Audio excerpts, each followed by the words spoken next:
to the 100 Grand Man podcast. I am your host, Reggie Lewis. This is a podcast where we talk sports, politics, and entertainment, mainly politics. We talk about sports and entertainment, when a sports figure or entertainer give their political view on what's been going on in the world. But it's really mainly a political show. On Mondays and Thursdays, I like to give my opinion of what's been pissing me off lately. And what's been pissing me off is sports betting. Right here's my Discord that I got going on, and I've been getting crushed.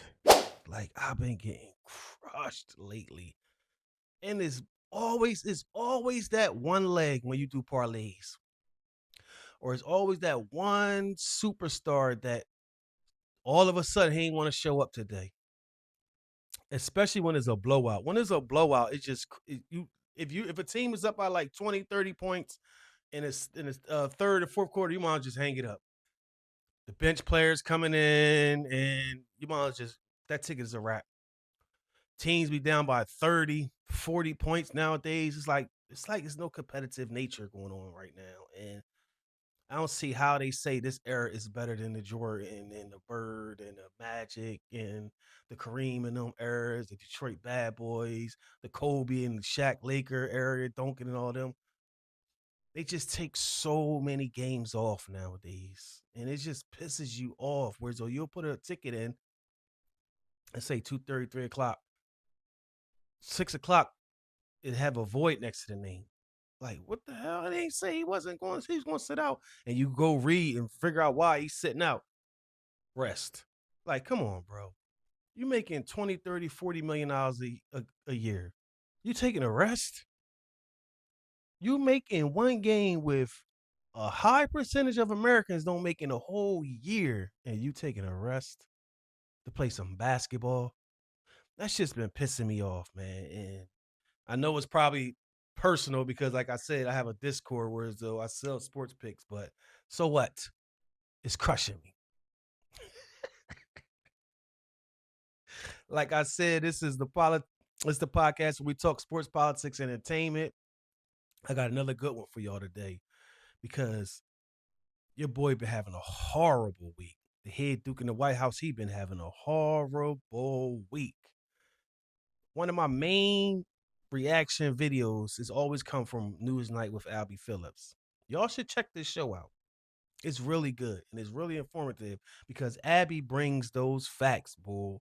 Yes, she does. It's not like Fox News. They're not catering to the crowd. They're more like a in the middle type of media, but you could literally say it's liberal, but it ain't really liberal because even the liberal guys and women that they have on there, if you ain't coming with no real facts, Abby gonna check you. But like I said, the head Duke in the White House been having a horrible week, and there's two topics that he cannot avoid: the Epstein files and racism. He cannot get rid of those two topics because we all know he's knee deep in those Epstein's files and he's racist. So this episode right here, we're going to dive into. And before we start, hit that like, subscribe, hit the notification button so we can help this page grow. And let's get it in. 2 weeks after posting a video depicting the Obamas as apes, and as his administration is right now actively fighting a judge's order to restore slavery exhibits in Philadelphia, Donald Trump again sought to prove that he has black friends. At a Black History Month reception today, Trump name-checked a number of black celebrities who he said supported him. How about NickiMinaj? Do we love Nicki Minaj? Right? I love Nicki Minaj. She was here a couple of weeks ago. She's so beautiful. Her skin's so beautiful. Herschel Walker speaking about loyal. How good a football player was Herschel? I would say there can't be a greater football player than Jim Brown. By the way, Lawrence Taylor, great friend. Lawrence, the great Lawrence Taylor. Muhammad Ali, who was a friend of mine. I put a picture of myself and Muhammad. It was another piece of work. You talk about a piece of work. But he could fight, couldn't he, huh? Mike Tyson, boy, I tell you, Mike has been loyal to me. Whenever they come out, they say, Trump's a racist. It's like a statement. Trump's a racist. Mike Tyson goes, he's not a racist. Mike Tyson, Lawrence Taylor, Nicki Minaj. I'm not even going to talk about Jim Brown, or I'm not going to talk about Muhammad Ali. You notice they all was stars he named? His black friends are stars. You notice that? You peep that? And I don't know if you could technically say they're his friends, but it's one particular person I want to get on real quick, and that's Miss McNaj. So Nikki has been going viral lately for her, support of Trump. And she deleted her Instagram, and I don't know if she still have it up, and she's been getting a whole lot of backlash for, supporting Trump. And it's not that we really do care that you support a racist. I mean, point blank period. We really do care, but it's how she's going about it. The one thing we rarely do when it comes to us colored folk, we don't really too much flip flop. There's some that do, there's some that don't, but we really too much don't flip flop like she's flip flop. So Nicki Minaj, who was born in Onika Tanyana, what's that, Mirage in Trinidad and Tobago in December 1982, has been open about coming to the United States and as undocumented child. In an emotional social media post in 2018, she called out the separation of families at the border during Trump's first administration. This is what I mean. You see exactly what he was doing in 2018 on his first administration. It's times 10 now. This administration is off the hook when it comes to these immigration situations. They call them illegals. Like, when you think about illegal, you think about a charge. You think about you broke somebody's window, you stole something, you murdered somebody. Calling a human being illegal is just fathom to me. And I think it's so disrespectful. That's the climate we in. This lady has flip flopped so many times. It's unreal. Like, this is why Remy, Little Kim, and all the stars out there, Cardi, they all said she's a horrible person. And it's really starting to come out because the stuff that she got going on is terrible. This is what she said. I came to this country as an illegal immigrant. That illegal word again. I can't imagine the horror of being in a strange place and having my parents stripped away from me at the age of 5. She reportedly wrote in a caption of a photo showing young children separated from their parents at the border being detained. This is so scary to me. Please stop this, she wrote. Can you try to imagine the terror and panic these kids feel right now, not knowing if their parents are dead or alive, if they'll ever see them again? She echoed those feelings at the Polestar Live 2020 conference, where she declared that she was not going to jump on the Trump bandwagon. In 2020, she said, I'm not going to jump on the Trump bandwagon. See, this is what happened. This is why you got certain colored folk saying this man is not racist. Because when it hits home, he's a racist, he's an authoritarian figure, he's a fascist regime, he's a dictator, he's this, he's that. But when you need him or he does something for you, it's a totally different story. And that's the situation she's in right now. A lot of people has not realized that this is a calculated move. Just think about it. Nicki Minaj, arguably top 5, one of the best hip hop women ever. Like, you could literally give Nicki that. She's definitely top 5 all time. One of the best hip hop women ever. So just think about it. In 2020 and 18, she was talking about this man. Talk about how what he was doing with the kids and the immigrants, that it was hard for her to watch. And can you imagine being torn from your families? To fast forward to 2026, 2025, her whole persona changes. I mean, and then you got to do some digging and some research and figure out why all of a sudden this girl who literally did not like this man now all of a sudden likes this man. Nicki Minaj is not a U.S. citizen. Let's start there. Nicki Minaj is not a U.S. citizen. Mind boggling me. I thought she was. I'm not going to front no lie. I thought by now she'd have got her citizenship. But no. As of January 2026, she is a permanent resident of the United States and is in the process of finalizing her citizenship paperwork. Despite living in the U.S. for decades and paying substantial taxes, because I'm quite sure all those millions and hundreds of millions she made, she paid a lot of taxes. She has expressed frustration over her immigration status and has sought honorary citizenship due to her fame. So now, put yourself in her shoes, which I would never when it comes to this situation. But put yourself in her shoes. She's literally doing this because she needs him. Trump don't need her. She needs him. But what I've been reading is more of a give and take of what's going on over there in her country. We'll get on that in a later date. But also, Nicki Minaj needs Trump because Nicki Minaj's brother, he is known for his legal troubles, having been convicted in 2017 for sexual assault of an 11-year-old girl. Ringing any bells? In January 2020, he was sentenced to 25 years to life in prison for this crime. Now, you've been convicted by peers. It's people who go to jail that are innocent, and it's people who go to jail who are not innocent. But now think about the strategy she's on. She's not a U.S. citizen. Her brother went to jail for messing with an 11-year-old, assault on an 11-year-old for 25 years of life. So she had to get in good graces because we already know if you praise Trump, what he do? Gives you a pardon. But that's not it. Because Nicki Minaj's husband, Kenny Petty, has a criminal history that includes serious charges also. Petty was convicted in 1995 for attempted rape in the first degree when he was a teenager. This conviction led to him being registered as a sex offender. Brother got a sexual assault on an 11-year-old. Husband got attempted rape in the first degree.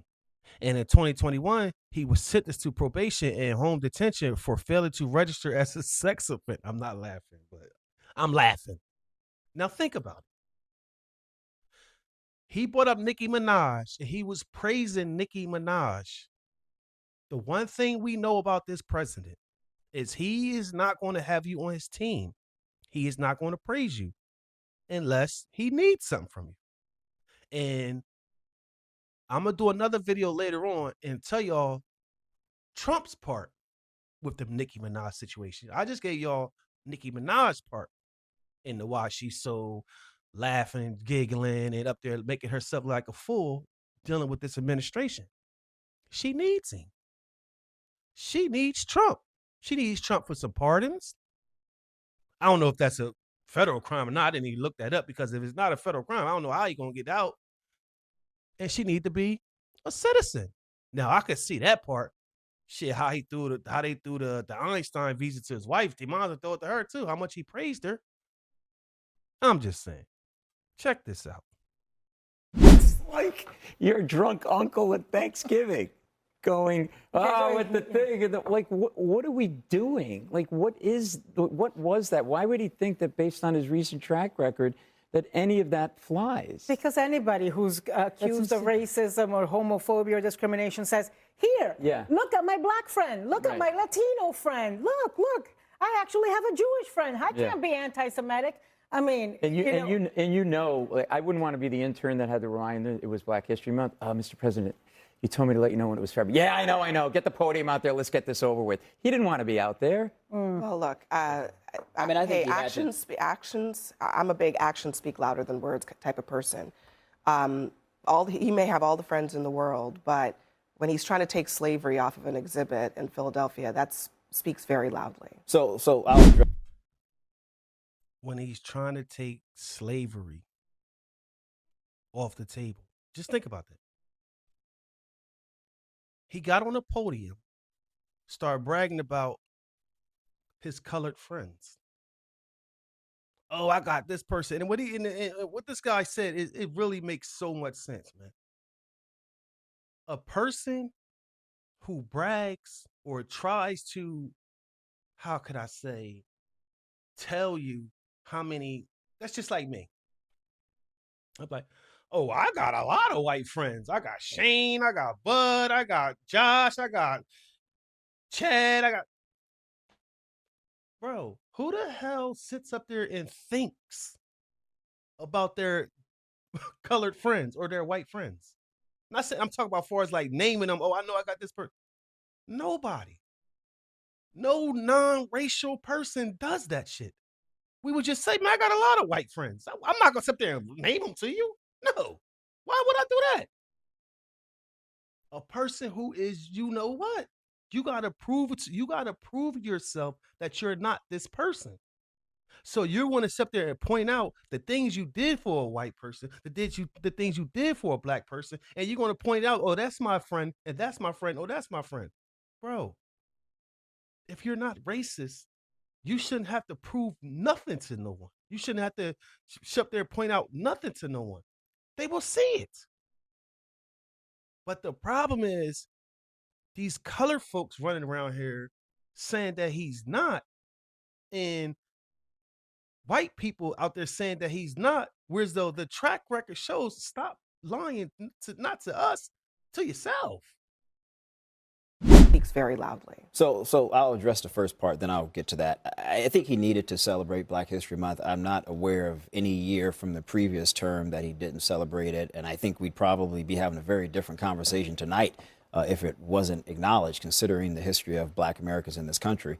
That said, the Pennsylvania thing is a bit concerning to me. I don't understand why this would be a priority for any lower level cabinet person focusing on removing exhibitions about slavery. There were some things I think about women's rights, maybe LGBT individuals as well who've made historical contributions. It's not necessary. It's very divisive. We have midterms coming up. We already know the economy is an issue that Republicans are struggling on. And the point that I'm trying to make here is when you've had a very diverse coalition electorally speaking in 24, you're going to fragment that very necessary coalition of very persuadable voters that you need to turn out, because some of those folks may be frankly turned off by some of this.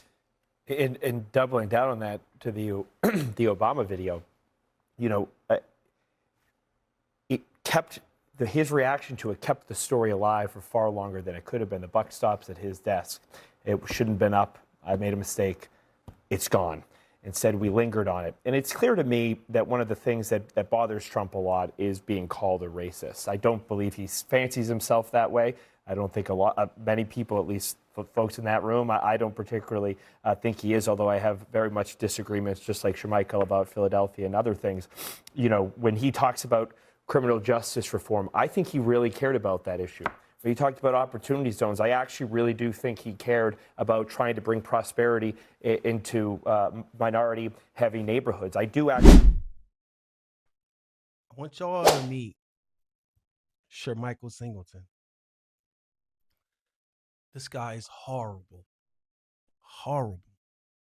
A black man that sits up there on national TV and sugarcoats and defends this man, knowing what he's doing to your people, knowing what he's saying to your people.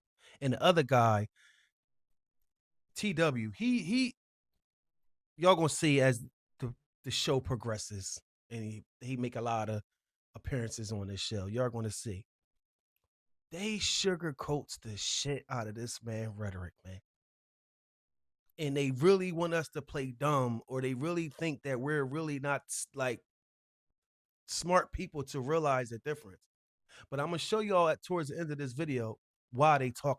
Every black person he name checked today is a celebrity.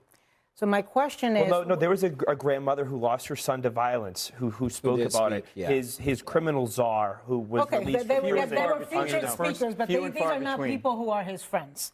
These are people who were there as scheduled speakers. Okay, well, listen. It's not that people say that Trump is a racist, it's that the housing department in the 1970s said he and his father were racist. It's that the Central Park Five, for whom he demanded the death penalty and has never apologized, think he's a racist. It's just that this week he used the death of Jesse Jackson to attack Barack Obama. In the statement he put out on Truth Social, Barack Obama, who lives rent-free in his head, he has got a long track record. It's calling the countries that people like I come from shithole countries. It's saying that Haitians eat cats and dogs. I mean, we could sit here all night and trace back all of the racist things he has said and done through his lifetime, not just his presidency. Well, and it's not just him. It's also Stephen Miller, and it's all of the people surrounding him. And one of the first acts that they did was make sure that they have a problem. They want everyone to know they have a problem with diversity. Diversity is what makes this country strong. It is what makes this country great. And the entire Republican Party wants to completely erase diversity. The truth. It's the truth. What did I tell y'all before in the other videos? Trump placates to his base. Not all the Republicans is racist. Not all the Republicans like what's going on. As you can see in his polls and other videos, they don't like this. They don't like what's going on with the immigrants. They don't like that. Of course they want them out of here. I'm not going to sit up and say act like they don't. Yes, they do. They want the immigrants out of here. And a good majority of them want all of them out of here. But they don't want them out there like that. They don't want people running up on them with masks, just running up on them, just asking them, is they citizens, and taking them away from their kids. They don't want that. I know they don't want that. Well, a lot of them do. Majority of them don't care, but understand where she was going. Now, your boy Greg come back on here. And I just want to read y'all something about this, about him. Because the thing is about, like I said, it's always the black people that's fake Republicans and support this man and looks over the racist shit that he says and does when it benefits them. But when he got called out, it was a different story, because the New York Times is reporting that yesterday. This is back in a day whereas though when Trump first was coming in as president. The New York Times, a top advisor to Ben Carson, President Donald Trump's pick for Secretary of Department of Housing and Urban Development, has been fired after he was found writing critically of the president during his vetting process. It is not clear whether President Trump was personally involved in the decision, but Singleton had been working with HUD since January 23rd. Back in then, he fired him because he said something critical, whereas though he basically gave his opinion about Trump, and Trump didn't like it. So he got rid of him. And now let's fast forward to 2026, 2025, even in 2024 when he was campaigning, he was jockstrap riding him. This is what I be saying. They do whatever it takes to get on this man's good side so they can get something out of him. Because if you praise him, you make him seem like he's the best that ever did it. You say he's intelligent. He say he's got all this money. Whatever you need to do to get this man on your side, he's going to give you something. He's going to put you in a situation. So he fired him from the HUD back when his first campaign, when his first time in office. And now this time, he's trying his hardest. You see what he's saying? You see how he's backing him up? And we all know the difference. We all know that he's a racist. But you are a black man on a panel and see all these things that this man been doing, especially since he came back into office. He laid off almost 400,000 black women in the federal government. Like, come on, man. Diversity. That's not. I mean, true. how many entire times? Republican Party. How That's many half times, of the country. I will say the Republican Party goes out, or at least the core. That's a logical fallacy. At least That's the what we core call of the a logical Republican. fallacy. At least the core of the Republican Party has been against Do you DEI. not acknowledge that this anti-diversity, anti-DEI thing has been a core tenet of the second Trump administration? That's not my issue. She said the entire Republican Party. Or they're that's against half DEI. Of the country. I'm not telling me half of the country is racist. Fine, I mean, then I'm not saying that they're racist. She didn't say that. But if you think the anti-DEI thing is racist, that's I also, haven't given an opinion on DEI. That's not my point. I just think we shouldn't be flippant calling half of the country racist. I am saying they support. Hold on, but they support a president and this administration who is against DEI. I mean, that is just the reality. So every and I don't know how many times you've worked with Republican members. I've worked with Republicans, and I don't know how many times even. You think all of them are racist? I am not saying they're racist. You're putting words in my mouth. I am saying evidence they are here. against diversity. I'm very confused. Hold on, I want to go back to this diversity. But I think when you say anti-diversity, I think most people would say, well, if you're anti-diversity, then you're racist. I think it sounds like No, that's not what I said. They do not want diversity. They do not want diversity in their administration. But I'm just period. saying, End of story. When people hear anti-diversity, I mean, I can just tell you, people typically think if you're anti-diversity, then you're probably a racist person. But That's why? how the average So then, hold on. So layperson then, why looks does at it. the president want diversity in his administration? You should ask Trump. I don't know. I'm not Trump. Well, why is the Republican Party for it? That's a really important statement that you just made. I mean, I'm not sure that even people would go that far. You just suggested that being anti-diversity is equivalent to being racist. I think many people would see it that way. Well, this is an administration who has been explicitly anti-diversity. The Department of Defense has banned celebrations of Black History Month. Abby, that's not my quarrel. My issue early in the is calling administration, the entire Republican Party racist. I'm just saying. Every single person that voted Republican. Just to be clear. Just like, come on, that sounds like BS, and I can't say what I really want to say, but that sounds like BS. Just to be clear, this administration has been explicitly anti-diversity. That's gone fine to be line critical. by line. That's fine to be critical of Trump. It's fine to be critical of the administration. But you cannot cast aspersions against an entire party. Listen, the vast majority of the party supports. I'm gonna say it. Yes, the fuck they are. Yes, they are. Half of them is racist. Yes, it is. It's a major part of this country that's racist, and I'm going to stand on it with her. They're not going to say a lot of this stuff because they're on TV. They want to come back. They want to keep getting that check. They want to stay on there. They don't want to get fired. They don't want to get sued. Yes, they are racist. I'm going to say it. I ain't got shit to do about them. They're racist. And you're sitting up there turning your head because you're trying to get a check and you're trying to get into this. You're probably 9 times, I'm going to say 9 times out of 10, 10 times out of 10, you're not getting in this administration.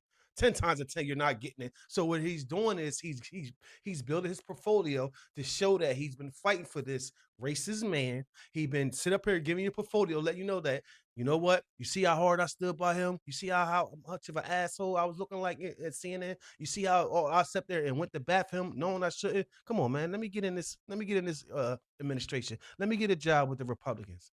Bro, you're selling your soul short. And I'm quite sure if he were to keep it real and stand on some type of morals on that set, you might not get in that administration, but you damn sure stay on CNN getting that check. You damn sure stay in the media getting that check. You can use that platform to maybe get another check. No. These people want power. They want to be like that man. They want to be up under that man. And it's mind-boggling because, like, baby girl sat here, she's like, oh, no, I didn't say that. I'm not saying like this because we know you didn't say it. And I'm going to say it for you, mama. We know what you're trying to say. We know you're not trying to say they're racist. Half of them is racist. We know you're not trying to say that. We know you're not trying to demean half of this country. We know. He's trying to spin that narrative and get all frustrated and be all mad and make it seem like, oh, I'm going to poke my chest out. I'm going to fight for Trump. Why you ain't fight for yourself when he kicked you off the squad, bruh? Back then. Why you ain't fight for yourself when you should have been up there when he was campaigning? You should have kept it real. He's the devil. Why you ain't say it then? They sell their soul, man. And that's exactly what they do. They sell their souls. Supports everything he does, including this. Okay. Anna did a great job of ticking off several things that he's done. What we shouldn't do is sit here and pretend that the facts aren't the facts. Okay. Why isn't a flag at half-staff for Jesse Jackson? You wrote an amazing book about Jesse Jackson, who was instrumental in changing the way the Democratic Party pulled in minorities. And there's not a flag for this guy. So with all due respect, if you want to mince words about, was it all the Republicans, half the Republicans, 3/4 of the Republicans? Hang on a second. I mean, the point is that it's very simple for the average guy and woman sitting at home. They look at a pattern of behavior of any human being and say, that's what that guy is. Trump has gone from 30% to 13.5% black voter support in the last year. Do you know why he's doing the slavery thing in Philadelphia? One more second. I don't need to be lectured on I'm not lecturing, politics. But I should be able. The fact that you're an African American doesn't mean that I can't make this point. That's not fair. You're trying to manipulate the conversation. I'm not going to let you do that. Who said anything so what about I'm my saying race is, when he does all of these things, just to wrap this up, when he does all of these things and people see it, He doesn't care in the second term because he doesn't need the black vote anymore because he's not running again. If he loses that black male vote, Let me let Sir Michael have that Latino male vote. Well, Anna's right about that. He had historical numbers. Right. That I couldn't 26, understand, but 47. he did. That shit was getting to him that he got called out by a white man. Now, can you imagine if a brother or a sister was on that panel dogging him? He got called out by a white man. Because it hit home. It hit home. Bro, you looking like a fool right now, man.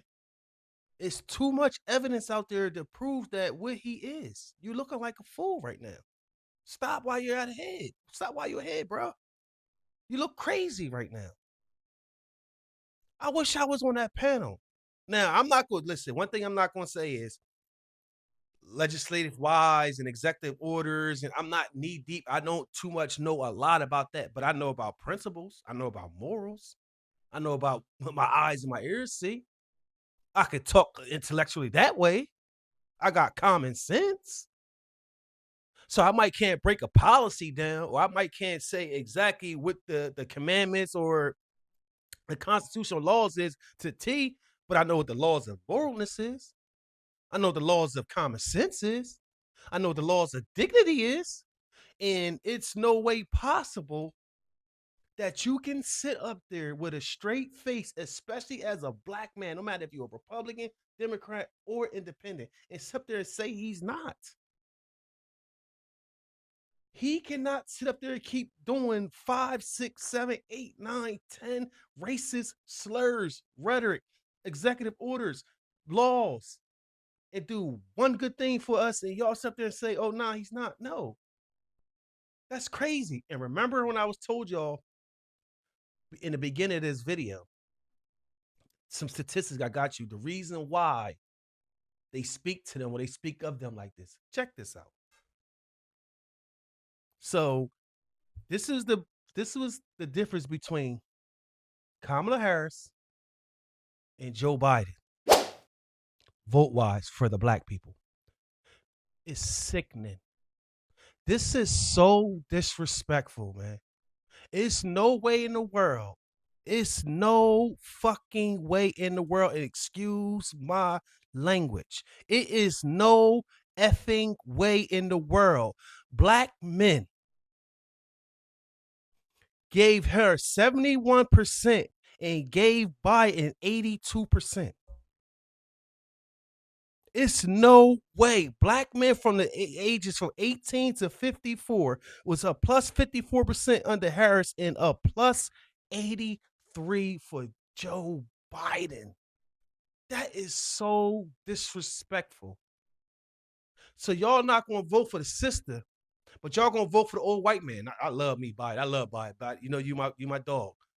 But principle-wise, y'all going to vote, give him a plus 83% and give her a plus 54% to a sister with arguably way more qualified than Biden and fucking Trump put together, bro. That is mind-boggling. But this is the kicker, though. Look at black non-college. Yeah, y'all, 63%. But they gave him 87%. Look at the college. You see what we did? We gave him plus 81 and still Biden got plus 75. Those numbers are crazy, man. That's why she lost. This poll right here had the Latinos and it had white people in it too. I just took that part because I don't even. I'm not saying I don't care about those two races because I definitely care about them because there's nothing bigotry or racist about me because I love everybody. But I just had to sit there because this is about him being racist. So I had to put this poll up and show y'all this is sickening. This is sickening. It's no way in the world. Black men, it should be a plus 47 for Harris and plus 82 for Biden. That is mind fucking boggling, man. That's mind boggling. And it's sad. I want y'all to hit the like button, subscribe. We're going to keep this channel. We're going to grow it. We're going to put the message out there. We're going to get rid of this fascist regime. We're going to point out racism. We're going to point out bigotry, no matter who it is. Right now, the head Duke is leading and everything. So we'll be back for more. Yeah,